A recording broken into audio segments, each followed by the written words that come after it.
are on the market. Whoa!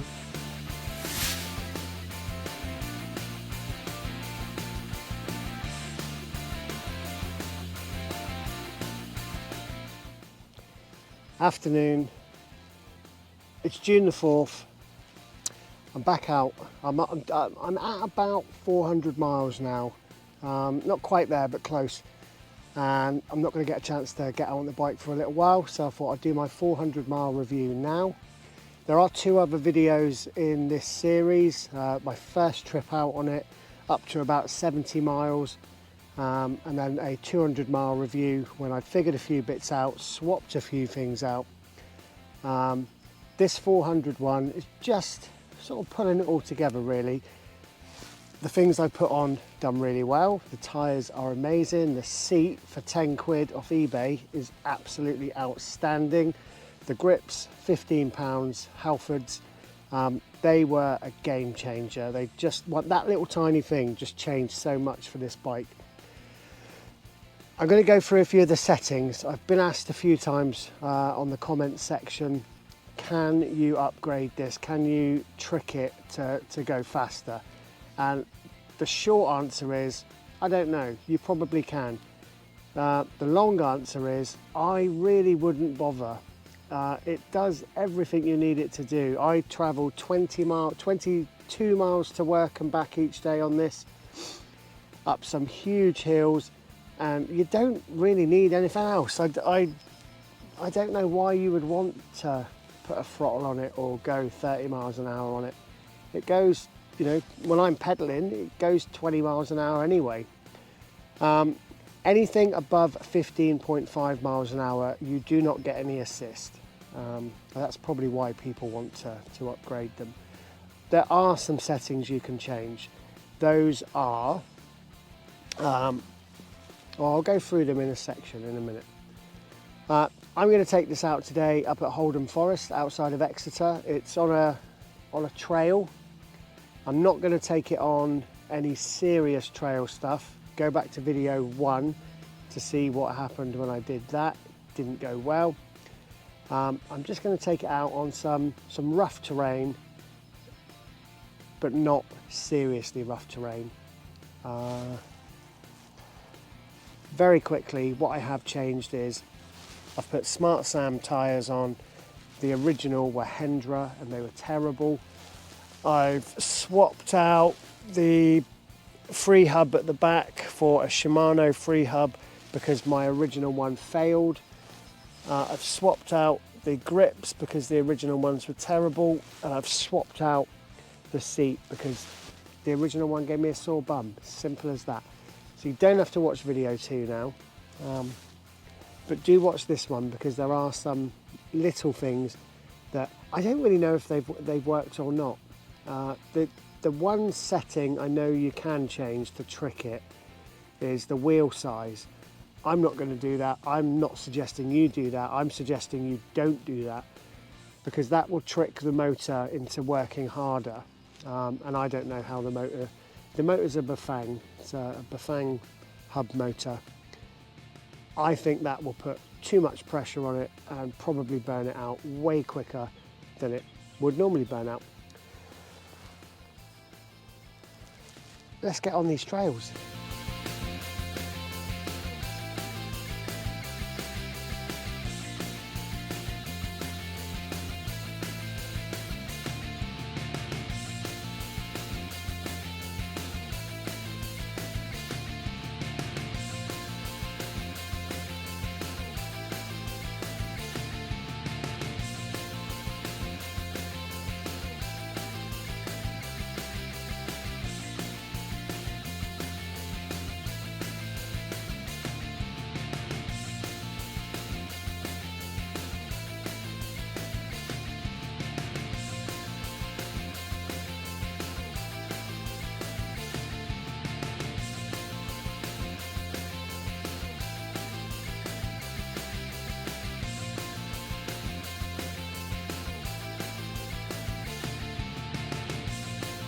Okay, I'm going to show you some of the features because it's nice and dark in this wood. This is the LED screen. It doesn't show up very well in sunlight. So what you do is you hold in the on button and the up button at the same time, and it brightens up. So in night time, if you want to look at your screen, I don't really look at mine, I'm not really that interested in my speed and such. On button and up to go off. So on button and up to go on button and up to go off. Okay, some other settings that I don't think you need. So you've got your power up, power down and your on button. So your on button, power down, power up. So I'll go right from the start. Let's get the sky out of the screen. So we'll switch him off, blank screen. Switch it on, it will tell you your miles, your speed, your battery, how many watts you're using, and it's in mode 1, so passive mode, where it will just help you a little bit. You can click down and you're getting no assistance at all, regardless of what gear you're in. Click it up and it goes up accordingly. I generally have it on 5 just because that's how I like to roll. If you wish to change any of the settings, which I genuinely don't recommend you do, hold both the up and down at the same time and it takes you into the settings menu, and you can see here it says 27.5. That's the size of the wheel, and I can change it to 28, 16, 18, 20, 22, 24, 26, 700C, 27.5. I'm going to leave it at that. So to move on to the next setting, you just press the power button and that takes you to set 2, max speed. Now this is the one I don't really know if it works or not. I've got it set at 40. When it came out the box, you can see that number going down. It was set at 15 something, 15 or 16. I haven't felt any difference since I put it up. So I don't know if it does anything. I'm just going to leave it at 40. Power button again, and that sets your LED how high you want it. Can you see? I don't know if it will show. Yeah, you can see that on the screen. You've got 3 settings of intensity of the LED screen. I like to have it on 1 just so it saves a tiny little bit of battery because I'm not really fussed about the screen. And then the set 4, by pressing the power button again, is your units, whether you want it in, so kilometers, showing up very small there, or miles. Now obviously I'm in the UK, so I've got it set on miles, and that is all of the settings I've been able to find. It's all the settings I need. As I said, I don't think you need to go mucking about with it. It does exactly what it says on the tin. Let's get back on the trail. This is where it comes into its own. This hill starts off slowly,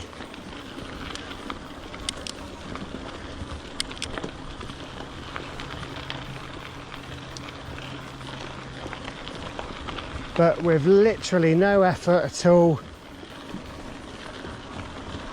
10 miles an hour. So the bike is using 568 watts of assist.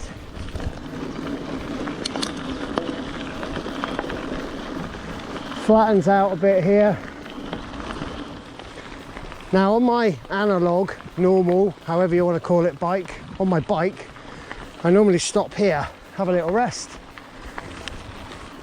But of course, I'm assisted today, so I can pedal up this hill without any problem. Use the gears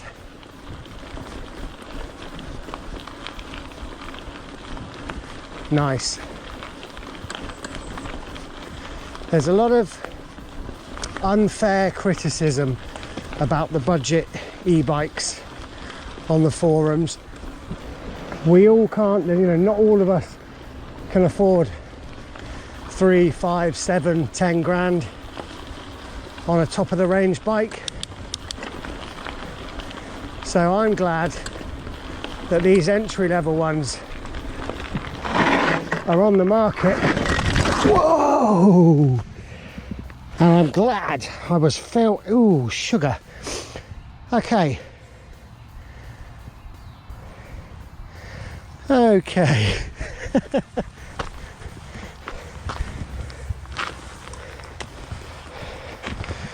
All right.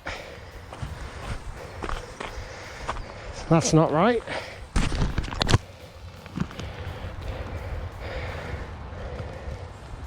Get my Allen keys out. Talking and driving. I don't know.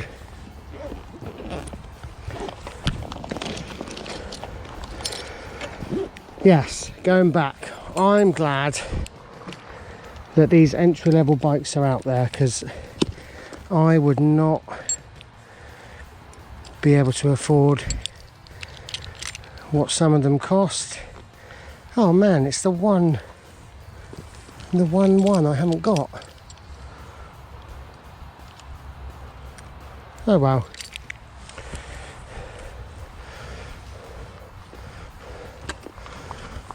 Right, everything works. They're pretty robust. That was my fault. Hit this stuff while I was talking.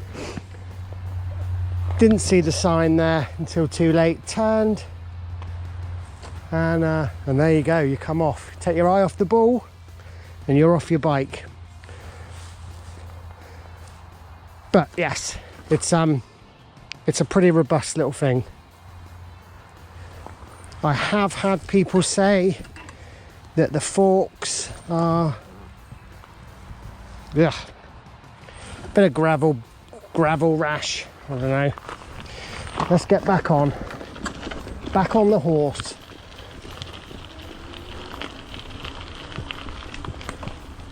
And to those of you that are going to say you can't ride your bike with loose handlebars, I am aware. I'm just going to take it steady until I either see another cyclist who's got the right kit, or I get back to the car. So I came off, but that was absolutely my fault. It's my responsibility to check all the nuts and bolts are tight enough. Where this bike really comes into its own is the road. I do a 22-mile commute and it absolutely smashes it, just chews up the hills. I get to work, I've hardly broke a sweat. It's great. 15.5 miles an hour. Below that it assists me, above that it doesn't. Get to a big hill, whack it in a low gear, boom, I'm up the hill. It's really a great bit of kit. I would not listen to the naysayers that have got 3, 5, 7 grand to spend on a bike. If you haven't got that, like me, this bike is going to do you absolutely fine. It does everything it's supposed to do. Yes, it's not as light. Yes, the motor isn't a Bosch, it's a Bafang. It's 36 volts, 13.4 amp. I haven't found a place to buy the battery separately yet, which isn't a concern of mine yet, but it will be in a year or so. These bikes are in blacks, Go Outdoors, Millets. They're being sold all over the place now. Audi even started selling them for a little bit on one of their special buys, which I think is why my other video got a lot of views.